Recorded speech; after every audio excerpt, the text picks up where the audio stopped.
Alright guys, welcome back to your 56 C++ tutorial, and in this tutorial we're going to be talking more about polymorphism because I know I kind of cut off the last tutorial abruptly, and that's because I understood that I wasn't making a couple things clear, so I wrote some comments here and read these line by line, and hopefully they can make you understand the basics behind, inheriting and using these pointers with different types of objects easier. And also, I wanted to stress one thing that you guys may not quite have understood. Now, if we go up to, the ninja class and the monster class, you saw that each of these specific classes had a function called attack. So a ninja could attack and a monster could attack. However, if we scrolled up to the enemy class where they both inherited from, there was no attack function right in here.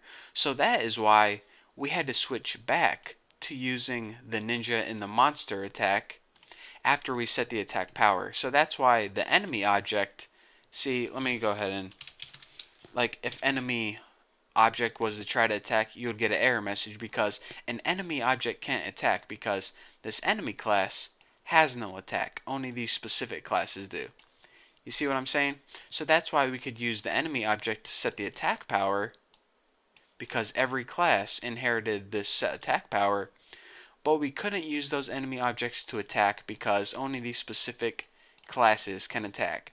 So you're saying, alright, Bucky, that's, I understand it now, but it's still kind of, a dumb way to program because first you make a ninja object, then an enemy object, then you use the enemy object here, then you have to switch back to the ninja object right here. Well, wouldn't it be nice if we could just have these enemy objects? Come on, I keep hitting that dumb plus sign. Wouldn't it be nice if we could just have these enemy objects attack as well? That would make our lives a whole lot easier if we didn't have to switch back to this ninja and monster class. If these enemy classes, or excuse me, these enemies objects could just set the attack power, attack, move around, do whatever an enemy needed to do. Well, check it out, guys.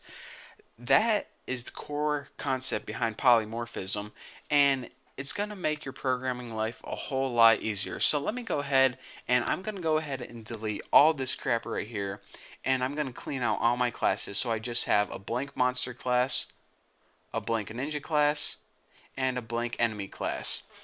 Now I'm going to teach you guys how to do what I was just talking. How to call the attack function on every single enemy object and have it work beautifully. Now, before you're saying, oh, MG, you deleted everything, I just following the tutorial and now I'm going to have to retype all that code. Why would you delete everything?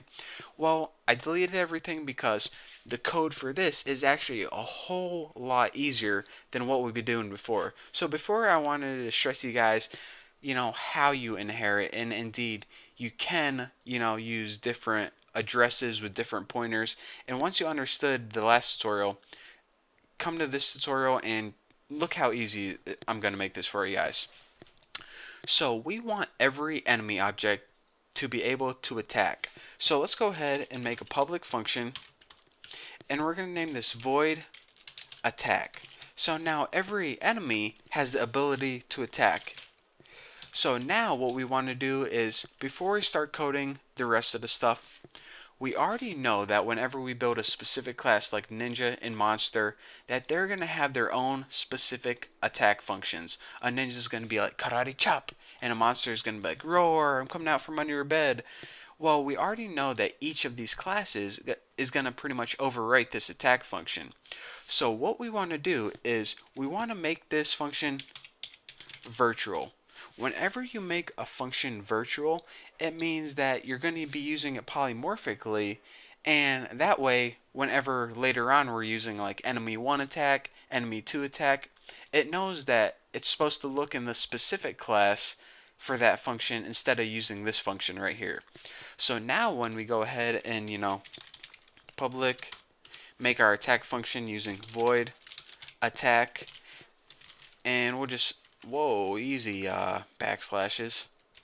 Now whenever we write something like void, and just write, ninja attack,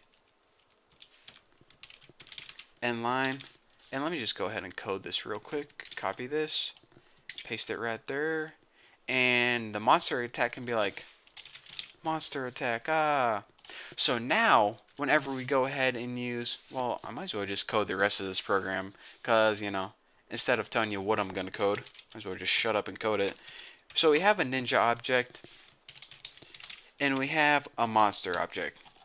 Now we know from the last tutorial that what we can do is, since a ninja is just a specific type of enemy, we can go ahead and make an enemy object, like enemy object, and make a pointer to enemy 1. Get my cursor out of the way. And we can set this equal to the address of ninja. We can do the same thing with monster. And this is valid again because monsters and ninjas are just more specific types of enemies. So anything that you can do to an enemy, including attack, you can do to a ninja and a monster. If an enemy can move around, a ninja and a monster can move around. If an enemy could stab you with its sword, a ninja and a monster could stab you with a sword. So that's why we were able to do this right here. So now what we can do is, since we made this virtual function, we can now go ahead and do stuff like this. Enemy 1 attack. And let's just go ahead and copy this right here. And now we can go ahead and write enemy 2 attack. And if we run this, it works perfectly fine. Ninja attack and monster attack. So basically, whenever we use virtual functions, we're telling C++ this. Alright, so C++, let's sit down and have a conversation. We're going to be building a computer game, and we're going to be putting enemies in it. Now, each of these enemies is going to have its own specific attack function. Now, whenever I call an enemy object, I'm going to have an attack. I don't want you to use this attack function right here. This is just a template telling you that each class that inherits from enemy is going to have an attack function. Whenever I use an enemy object that has an attack function, I want you to find out which address, aka which type of enemy, has that attack function and call that attack. So basically it said, alright, enemy 1 attack. Okay, let's go ahead and I'm going to call attack from enemy. Hold on. Enemy 1 is indeed a ninja object, so I'm going to ninja attack. And then it said, alright, enemy 2 attack.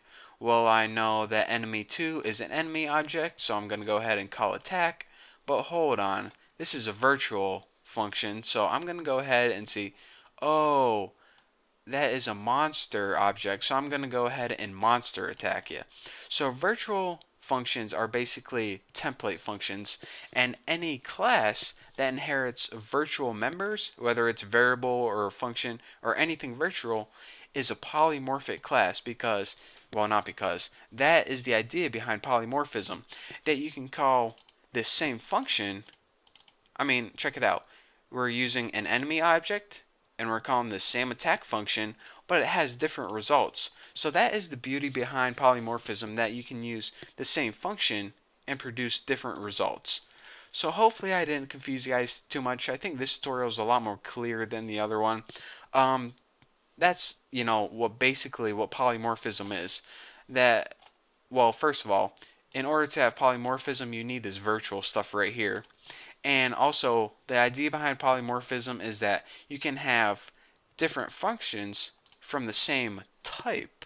And I'm doing those little quotation signs with my fingers. You can have the same function with the same type of object, but you produce different results based on what address it's pointing to. So, that's it. I don't want to confuse you guys anymore. Anything I have left to talk about, I'll talk about in the next tutorial. So hopefully you guys understand this a little better than the last tutorial. If you don't worry. We're going to be covering it more in the future. But thank you guys for watching. Don't forget to subscribe, and I guess I'll see you guys in the next video.